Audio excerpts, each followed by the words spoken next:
Morning family, সকাল সকাল একটা সুখবর। তেমন কিছুই না, এই যে রুটি বেলুনটাকে অনেকদিন যাবত খুঁজে পাওয়া যাচ্ছিল না, এট লাস্ট পাওয়া গেছে। তো আজ থেকে এটাই রান্না হবে, রান্না নয় রুটি রান্না হবে। অ্যাকচুয়ালি সকাল সকালে আমাদের তো মুড়ি টুড়ি বেশি খাওয়া হয়, অনেকদিন পরে মা বানাচ্ছে ওলকপির তরকারি, তো এটাতে রুটি বেলা হবে।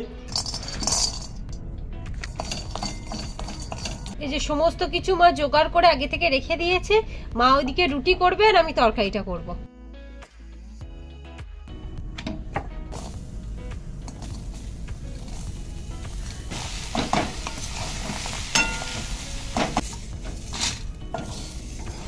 হয়েছে ওলকপির তরকারি আর রুটি। ও মা, আমাকে আর একটা রুটি দাও, আরো খিদে লাগছে।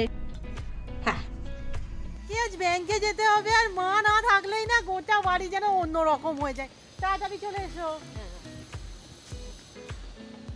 মা তো বেরিয়ে গেল, আর আমি না মানে কত কাজ পড়ে, রান্না করতে হবে, যাই হোক সেসব বাদ দিয়ে আমি কি করছি এখন চিন্তা, যে কোন দিন আমি কোনটা পরবো। আর তোমাদের তো বলাই হয়নি, আমরা না এক কথা বলেই যাচ্ছিলাম যে বিয়ে বাড়ি পড়েনি, বিয়ে বাড়ি পড়েনি। সো একসাথে তিনটে বিয়ে বাড়ি পড়েছে, তোমাদের তেমন কিছু জানানোই হয়নি। আমি না আজকে কোথায় আর কথার এই ব্যাপারগুলো আমি একটু জানিয়ে দিচ্ছি। বলা তো যায় না, হয়তো কোনো জলসাচির সাথে দেখা হয়ে যেতেই পারে। সো প্রথম বিয়ে বাড়ি হচ্ছে আমাদের 2 তারিখ পুরুলে। সো 2 তারিখটা আমরা পুরুলেই থাকছি।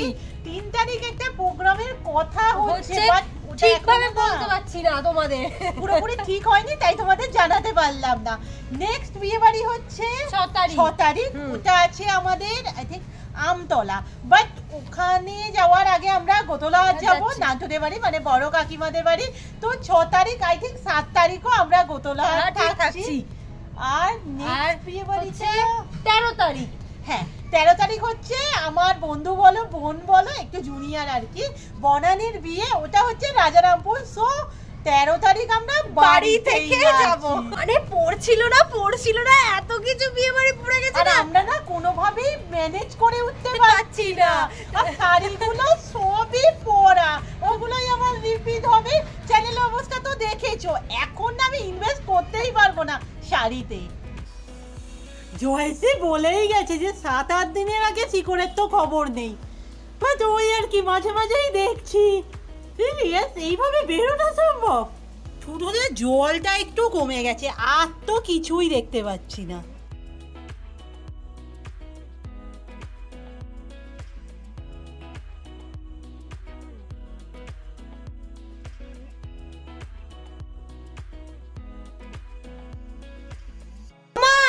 এক্ষুনি চলে এলে, আমি তো স্নান করে উঠলাম। আসো আসো আসো আসো আসো আসো বসো। কেন তাহলে কি হল? এ বাবা, আমরা রান্না বান্না এখনো কিছু করিনি, আজকে আর কিছু করবো না, ভাতে ভাত করে ফেলবো। আচ্ছা ঠিক আছে। তুমি গাছ আনোনি? আচ্ছা দেখবো কোনো, বসো। সকাল থেকে একবারও সুযোগ হয়নি উইশ করার। যাই হোক, আমি তো জানি না বাংলাদেশ থেকে কারা কারা আমাদের ব্লগ দেখো। তো বাংলাদেশ, পশ্চিমবঙ্গ কিংবা বাইরে যারা যারা বাংলাকে মাতৃভাষা হিসেবে ব্লগ করতে গর্ববোধ করো, তাদের সবাইকে আন্তর্জাতিক মাতৃভাষা দিবসের অনেক অনেক শুভেচ্ছা।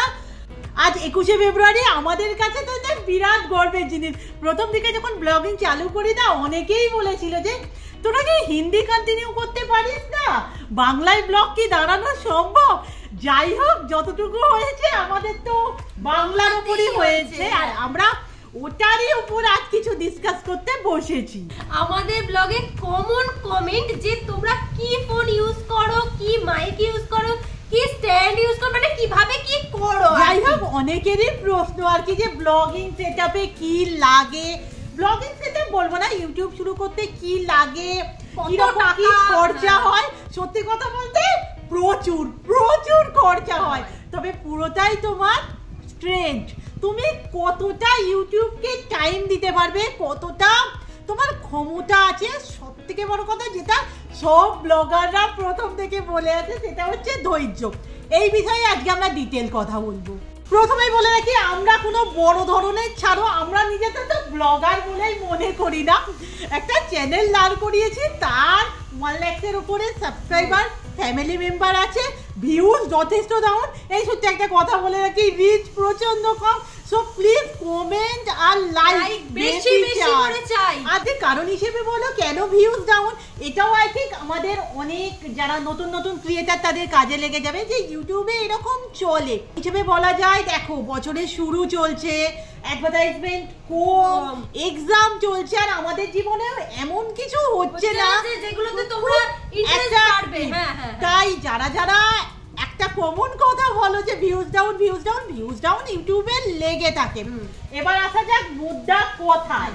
অন্য করার কথা বলতে পারবো না, আমাদের ইউটিউব করতে কত টাকা লেগেছে প্রথমেই বলি, কিচ্ছু টাকা লাগেনি। মানে জাস্ট একটা স্মার্টফোন ছিল।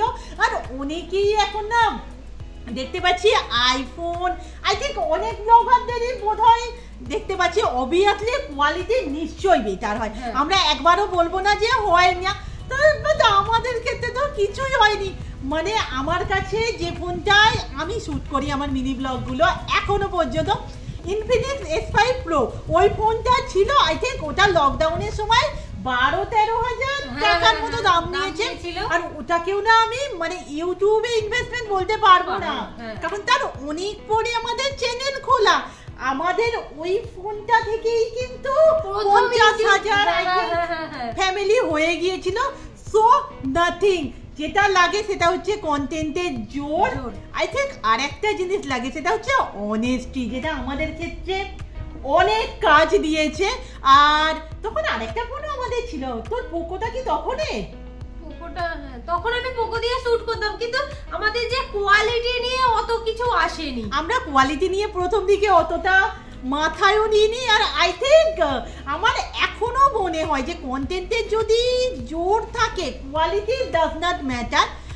আরও যদি ইউটিউব সেটআপের কথা বলো, আমরা না প্রথমেই একটা স্ট্যান্ড কিনেছিলাম, আমি ছবি অ্যাটাচ করে দিচ্ছি, সেটা দাম নিয়েছিল 150 থেকে 200 টাকা। আর ওটা আমি খুব নিজের শখে কিনেছিলাম, যে ওটাকে কোনোদিন কাজে লাগাবো ভাবিনি। ওটা থেকে আমাদের শখে কিনেছি, ব্যবহারও হয় না। লেটেস্ট আমরা একটা স্ট্যান্ড কিনেছি, যেটা এই মুহূর্তে যেটাই শুট করছে, সত্যি কথা বলতে এটাও আমাদের বেকারের খাতায় এলো। এটার দাম নিয়েছে 400 টাকার মতো। আমরা হাতেই নিই না, এ তবু একটু আধটু নেয়। আমার ক্ষেত্রে এইরকম ভাবে শুট করাই যথেষ্ট। মানে ওই যে সময় তোমার মনে হচ্ছে এখানে কিছু ঘটছে, আমি তোমাদের সাথে দেখাবো, সেই সময় স্ট্যান্ড কোথায় আমাদের দ্বারা তো সম্ভব নয়। সত্যি ইনভেস্টমেন্ট বলতে দুটো জিনিস, এক হচ্ছে আমার ফোন যেটা দিয়ে ভিডিও হচ্ছে, 2 হচ্ছে রিং লাইট। আর ফোনটার কথা বলছি, মানে কেন কিনলামই বুঝতে পারলাম না। জানোই তো রোদে ফেটে গিয়েছিল, আর কালকে একটা বিপদ হতে হতে বেঁচে গেছি।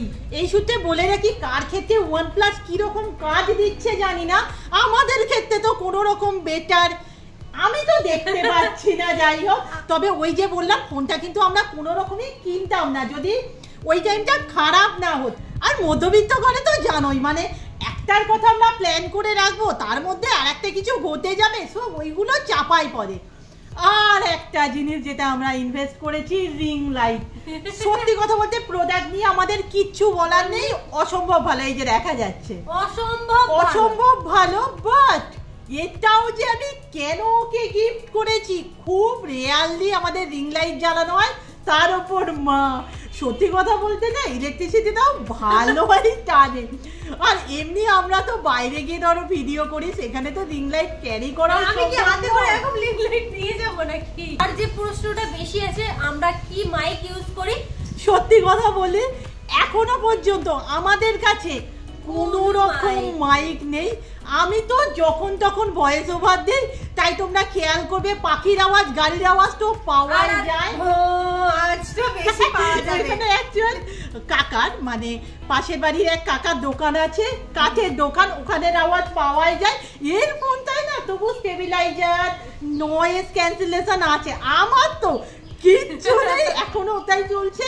আর অনেকে না, আমি একটা জিনিসও খেয়াল করেছি, বলে যে দুটো হেডফোনকে কোনোভাবে মাইক করে ইউজ করা যায়, ওই টিপসটা তো কই এখনো পর্যন্ত আমরা পাইনি। তাহলে আমরা ইউটিউবে ইনভেস্টমেন্ট করেছি কি? আমরা ইনভেস্ট করেছি আমাদের নিজেদের প্রচুর সময়। মোটামুটি আমরা চেষ্টা করেছি আমাদের পুরো পারিপার্শ্বিক ব্যাপারটাকে তোমাদের সাথে শেয়ার করার। দেখো আমার মনে হয়েছে এটাই বেটার, একঘেয়ে মুখ দেখে দেখে না মানুষের কিরকম ইন্টারেস্ট ড্রপ করতে শুরু করে। সো আশেপাশে যা আমরা মোটামুটি দেখি তাদের আমরা এর সাথে জয়েন করার চেষ্টা করি। হ্যাঁ, এক্ষেত্রে একটু প্রবলেমও আসে, ধরো কেউ আসতে চায় না, তাকে আমরা জোর তো করি না, বাট এইভাবে না সত্যি কথা বলতে ভিউজ আসুক না আসুক আমরা একটা জিনিসটাকে এত এনজয় করি আর এত এনগেজ হয়ে গেছি না, একদিন যদি শুট না হয় আমাদের কোনো কাজই থাকে না। ওই সকাল বিকাল পড়ানো, ওর একটু আধটু নাচ, তাহলে কলকাতায় ঘুরতে যাওয়া, ব্যাস। এছাড়া জীবনে যেন কোনো কাজই থাকে না এই ভিডিওটা ছাড়া। যারা ব্লগিং স্টার্ট করবে ভাবছো, সত্যি কথা বলতে এদিক ওদিক না দেখে নেবে পড়ো একদম। আর এক্ষুনি তোমরা পারলে ইনভেস্টমেন্টটা করো না। সত্যি কথা বলতে দেখো, সবাই বলে, আমিও বলছি, ইউটিউবটা না ভবিষ্যৎ, অবভিয়াসলি তুমি কাজ করলে বিরাট কিছু, বাট এর না পারফেক্ট কোনো সিওরিটি নেই। সো আস্তে আস্তে পা ফেলাটাই ভালো। আমাদের মতো যদি পারো নিজেদের প্রতি ইনভেস্ট করো, নিজেদের টাইমকে ইনভেস্ট করো, আই থিঙ্ক আমরা যদি পারি অবভিয়াসলি তোমরা পারবে।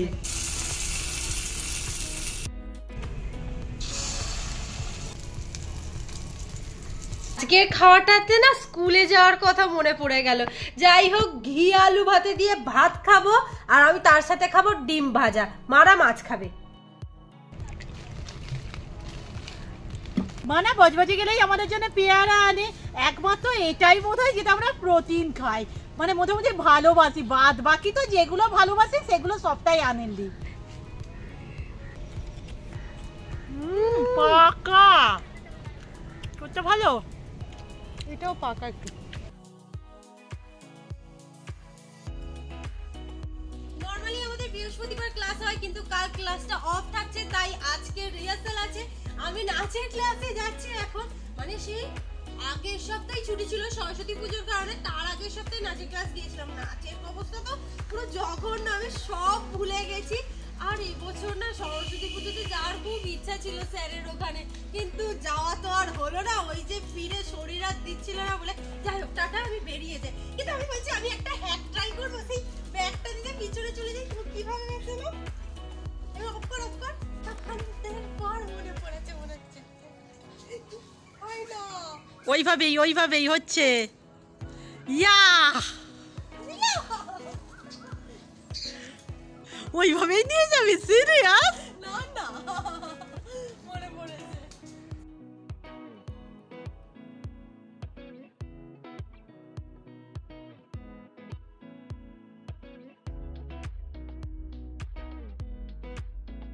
নাকি চলে এসেছে, আমার লেট হয়ে গেছে, চলো ঢুকলাম।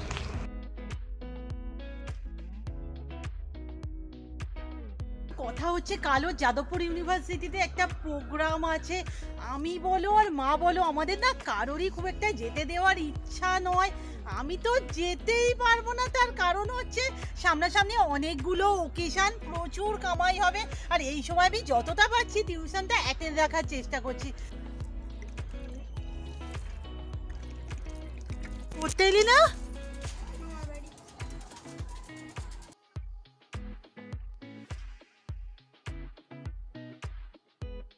মানে এই রকম জিনিসগুলো খুব ভালো লাগে। আমি বাড়ি ফিরছিলাম, ওরা বলছে দিদি দাঁড়াও দাঁড়াও, তুই মাস্কটা খুলবি না?